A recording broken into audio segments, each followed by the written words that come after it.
I'm Ann Messerschmidt, the Environmental Resources Specialist for the City of Lakeville, and we're here today at Market Plaza in downtown Lakeville. Joining me today is Mike Eisensee with Dakota County Soil and Water Conservation District. Hi Mike, thanks for coming down. Hi Ann, thanks for having me. Good to see you again. Good to see you.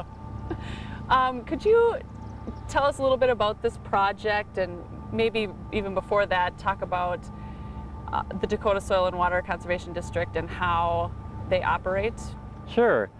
Dakota County Soil and Water Conservation District is a government organization that actually works in Dakota County, and we work on water quality practices. In the southern half of the county, we have a team that focuses on water quality practices on the land focused with ag and rural areas, and then in the northern half we work in urban areas like Lakeville, and that carries us all the way up through South St. Paul and West St. Paul and all the cities in between. Great. And you were involved in this project because the city needed money to help fund some of the costs involved in these low-impact development things that we added. Do you want to talk about some of these practices that we added in this parking lot and what makes it different than all the other parking lots? Sure. Yeah, maybe what I can do is talk about the Conservation Initiative Funding Program, which is the program that the city applied for.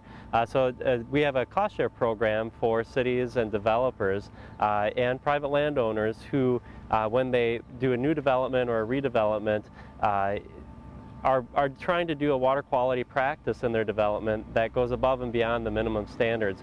So our cost share program helps offset the cost of those improvements up to 50% of the total cost for the water quality practice. In the case of the City of Lakeville, for the Market Square, Purvis Pavers area, what we helped cost share was to cover the cost of the porous pavers that you see here today. Underneath these porous pavers is actually 3.5 feet of granite, and it's a large granite that has about 40% void space in it. And then the pavers, as you can see when you look at the paver layout, you'll see spaces in between, and those spaces allow storm water when it rains to run off and then infiltrate into that area below the pavers. Now a portion of that water actually infiltrates into the ground below that rock bed, but in larger storms we'll actually see runoff, we'll actually see the practice fill up, and below the surface of the pavers it goes into a pipe and then enters the storm sewer system. The water that enters the storm sewer system is cleaner, and then even more importantly for the trout stream in South Creek, which is where this discharges, it's going to be cooler.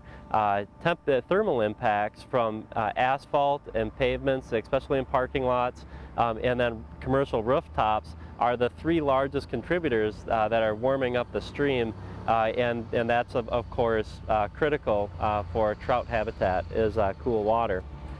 In addition to the functionality of the pavers for soaking in that water and holding it, the tree boxes that the trees are planted in are also unique on this project.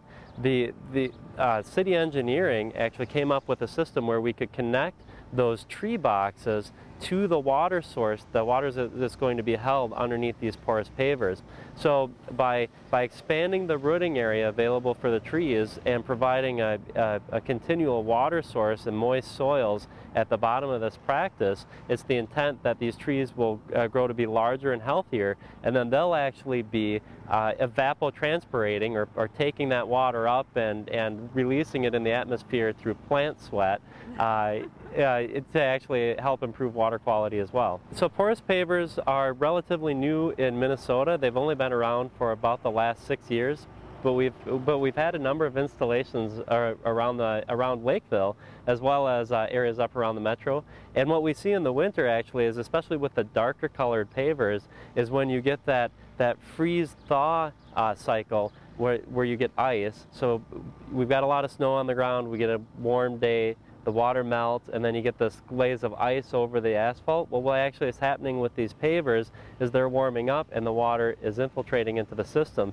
So corporations like Target and Walmart have actually been looking at pavers and other practices such as porous asphalt and porous concrete to actually reduce liability for slips and trips on their property. So it could actually be a benefit for the city for less maintenance in the winter for this area if it becomes an area that's used in the winter as well. Okay, and in big impervious areas like that usually would require ponding and things like that on the side, so those big corporations, if they're able to store their water in their parking lot, I would imagine that would be beneficial for them as well. Correct, yeah. So these water quality practices also help remove or reduce the size of ponding in many circumstances.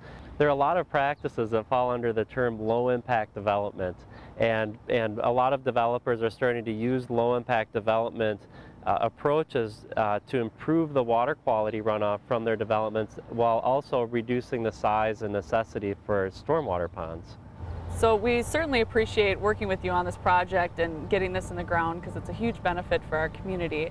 But what can other residents, what is available for them through Dakota Soil and Water? Well, we have a couple of great programs that residents can tap into for residents who are doing larger projects, such as large shoreline restorations, or are doing applications that take a lot of stormwater offline on a neighborhood scale and provide water quality treatment for it. We have the Community Cost Share program, and that program provides 50% cost share up to $4,000 for larger scale projects. But most of the residents in Lakeville and Dakota County take advantage of our Blue Thumb program, and Blue Thumb is basically technical assistance and then some financial incentives to help people plan, design, and install rain gardens, native gardens, and native shorelines. And each one of these practices that we put in on a single property as a cumulative really help us move us in the direction that we need to go in our cities for improving our stormwater quality runoff. So the Blue Thumb program, as you know, Ann, we work in the winter from January through April with residents from all over Dakota County by hosting workshops to help them design these new beautiful perennial beds that incorporate native plants, or in some cases in rain gardens can be garden variety cultivars as well, and then help them plan native shorelines. And then right now what we're doing is those folks who have completed the design class applied for $100 cost share to offset the cost of purchasing plants. And right now we have 57 residents around Dakota County who were going out and doing on-site visits with them and helping them install their plans that we helped them develop this last winter. So of course we're going to be doing this program next year, so anyone interested can either go to the City of Lakeville's Environmental Services webpage, or Dakota County Soil and Water Conservation District's webpage, or bluethumb.org, and they'll find all the dates and locations of those workshops that will be held from January to April in 2010. Well, that's great information, Mike. Thanks for coming down here and helping us understand what we're doing for water quality in Lakeville here a little bit more, and thanks for coming out. Yeah, well, thank you, Ann. It's always a pleasure working with the City of Lakeville, and you guys are doing some great things. Thank you. If you have any more questions on this project or water quality, you can give me a call at 952-985-4528.